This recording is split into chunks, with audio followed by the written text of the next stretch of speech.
Hey everyone, this is Patrick and it's time for another edition of Heavy Therapy.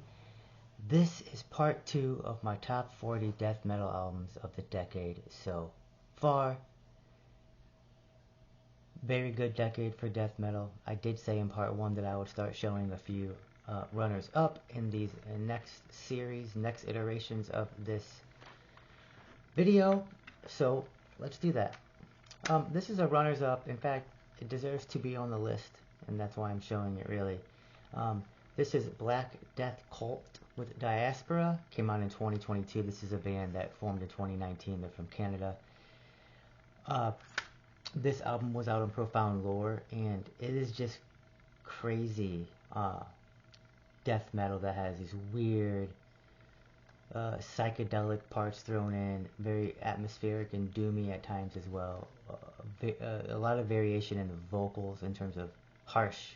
There's no clean, I don't believe, but harsh vocal variation. Black Death Cult Diaspora is an amazing album from this decade so far. Alright, so number 30 is a band that I love a lot. This is Necrot, and this is their 2024 album, Lifeless Birth. This band just knows how to write songs, and they worship the riff. It's all about the riff, and great lyrics, great vocal performance. This is 7 tracks, 40 minutes of music, and some of my favorite songs overall. That's what this band does well. Sinister Will on their last album is probably my favorite death metal song, period, almost. Cut the Cord, Drill the Skull, Side B, Winds of Hell, Dead Memories, and The Curse are stellar songs. They're songs where they build them a bit more. It showcases their talent and just playing overall more. Yeah, you got Luca on bass and vocals, Chad Gailey on drums, and Sonny Reinhardt on guitar. So just an amazing trio here. They're amazing live. One of my favorite live shows I've seen recently was this band Necrot. Okay, 29 is a band known as Atreis, and as I'm saying that, I think I realize that I am mispronouncing it. Atreis. They're from Vancouver, British Columbia, Canada. They have 2 full-length albums. I love both of their full-length albums. Technical death metal. Some of the more some of the most cleanest sounding death metal you're going to see on my list. Not Necrophagia. They really remind me of Revocation at times. They remind me of Nile at times. But they really have their own sound. It sounds futuristic, it sounds dystopian, and I love how the guitars are just ripping. But it's also a band that only has one guitarist, and that is David. So the amount of sound that this band creates is amazing. Homicide, 10 tracks, 40 minutes, out on $20 spin. Yeah, I can just listen to this album over and over and find new details that I appreciate. It's like listening to a science fiction, cosmic science fiction movie. The images that come to mind. Just a great album. Don't sleep on Atreis, even if you don't like technical death metal that much. This band is an outstanding band. Okay, so next up after that is a band from Denmark. They only have 1 full-length album at this point in their career. This is Oceanian with Effigies of Obsolescence, out on Misako Un Oho Records. This is an album that has 7 tracks, almost 41 minutes of music. The cover itself might tell you exactly what to expect. This is a 3-piece as well. Oceanian play this suffocating, miasmatic, like just gnarly, sick, incantation style death metal. Blast beats, so just extremely well done.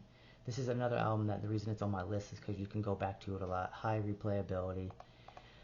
Cover art, by the way, is by Alexander.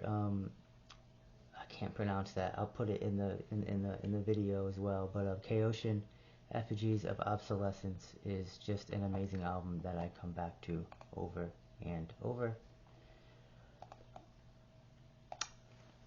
Number 27 is a band that has 2 full-length albums out at this point. United Kingdom-based Crypt Worm with their album from 2023, Oozing Radioactive Vomission.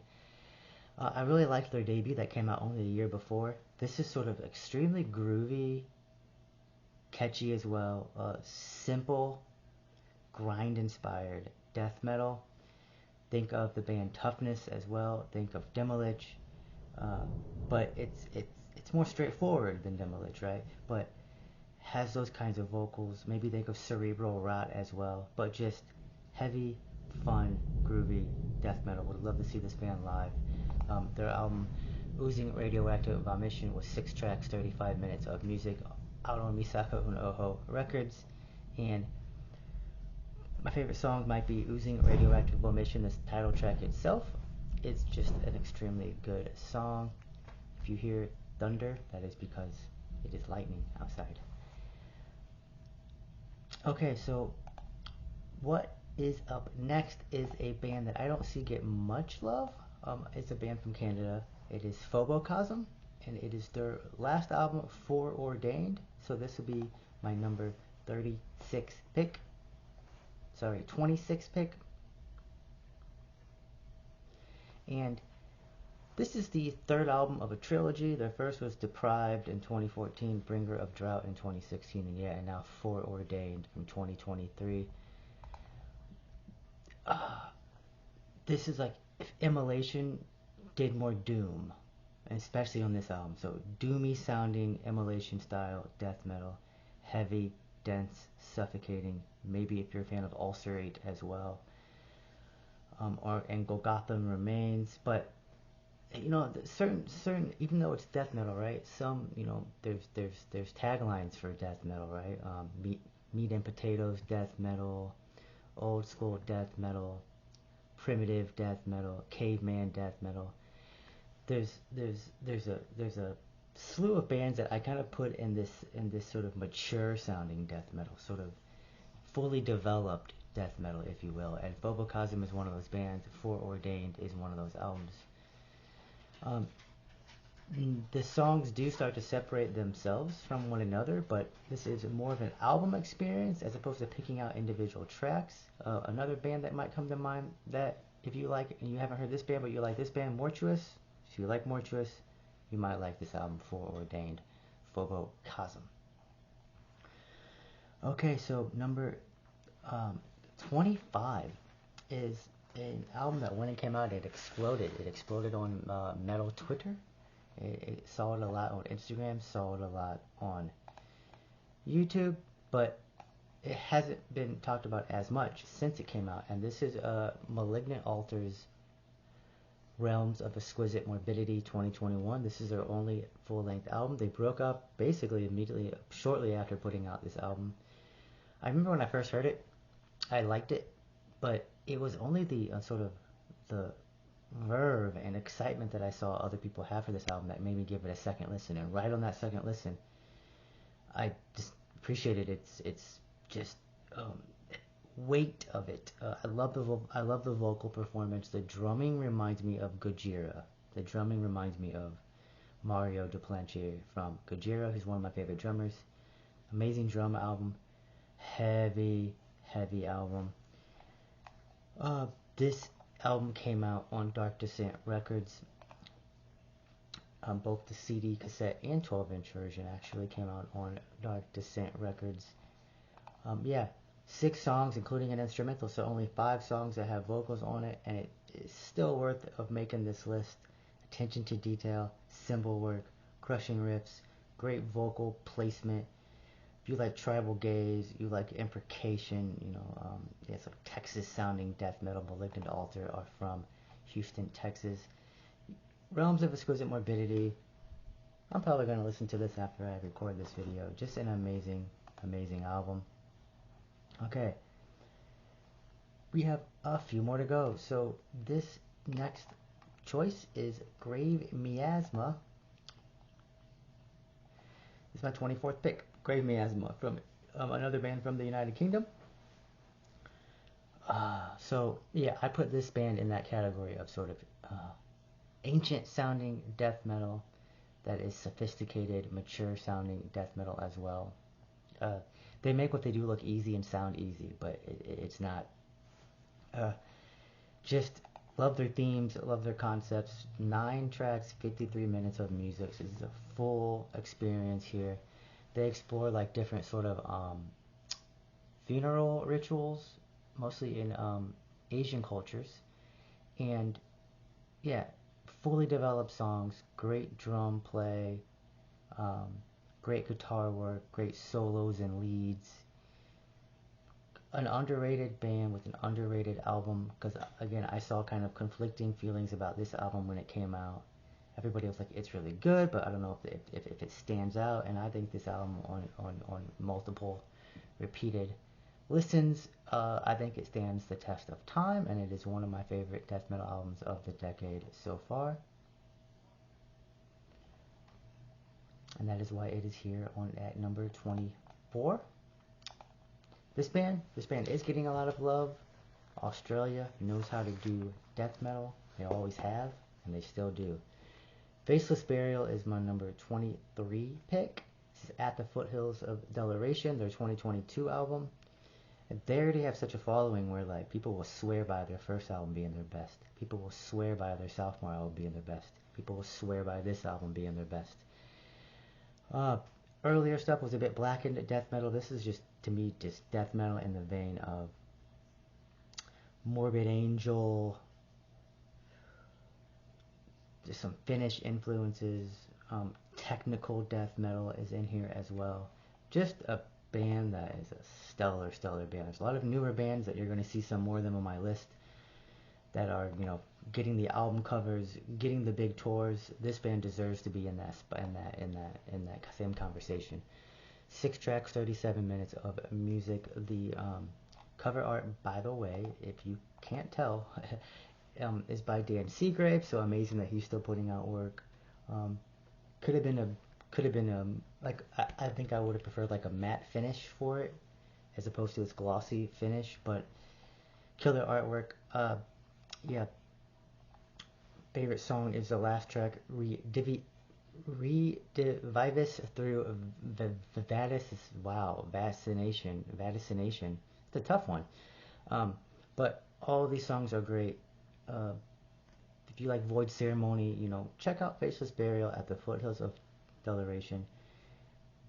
Thrash metal is in here as well a little bit, but like it's progressive in the sense that it does feel like it's pushing the boundaries of old school death metal without it feeling like it's just a wink fest or a show off session. Faceless Burial, At the Foothills of Deleration is my number 23 pick. Number 22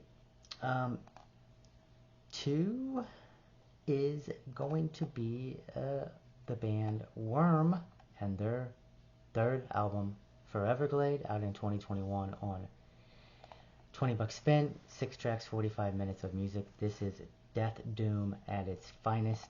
Another very cleanly produced album that is better off for that, actually. Phantom Slaughter, Roth, Septentrion do all the music on here, and also seen this band live, and they were really good. It's going to be cool to know that I saw them one of the first few performances ever in the States. Not sure why I said in the States. One of the first few performances ever, period. This band is from Florida, but has also has members now from Canada, because like I said, it has Nihilistic Manifesto in this band, and it also has I forgot his name right now, of course, because I'm on camera. Phil Sagrasso. Yeah, he plays in Void Ceremony. Forgot his name right now, but Foreverglade is just a great death doom album. All these albums, this one in particular, you can just put on a lot. High replayability, that's what I was going for in my top 40. Tons of releases, tons of strong riffs, strong performances, songs, albums that I go back to a lot. That's what made it on my list, and that's why this is number 22. Okay, so number 21 is the band Afterbirth, and their full-length album Four Dimensional Flesh came out in 2020 on Unique Leader Records. 11 tracks, 35.5 minutes of music. Okay, so this band has actually been around the longest on this list, since 1993. They didn't have any full-length releases until 2017 with the Time Traveler's Dilemma, and then they put out this second album, Four Dimensional Flesh, in 2020. They have a 2023 album called In But Not Of, that's also amazing. So yeah, they're active, they are going strong. This is progressive, brutal death metal that brings in rock influences, and they are proud of it. They aren't bashful about their influences, and why should they be? This is a Cryptopsy for Cryptopsy fans, jazz fans. Brutal though, it's brutal death metal for sure. Demolich, but Beheading the Buddha, great song. The last song before the instrumental, Black Hole Kaleidoscope, great song. Love the instrumentals on this. They just make it feel even more weird and heady and trippy. And yeah, Afterbirth, Four Dimensional Flesh. It's got to go down as a very strong death metal release of this decade so far. So this has been part 2 of my top 40 death metal albums of the decade so far.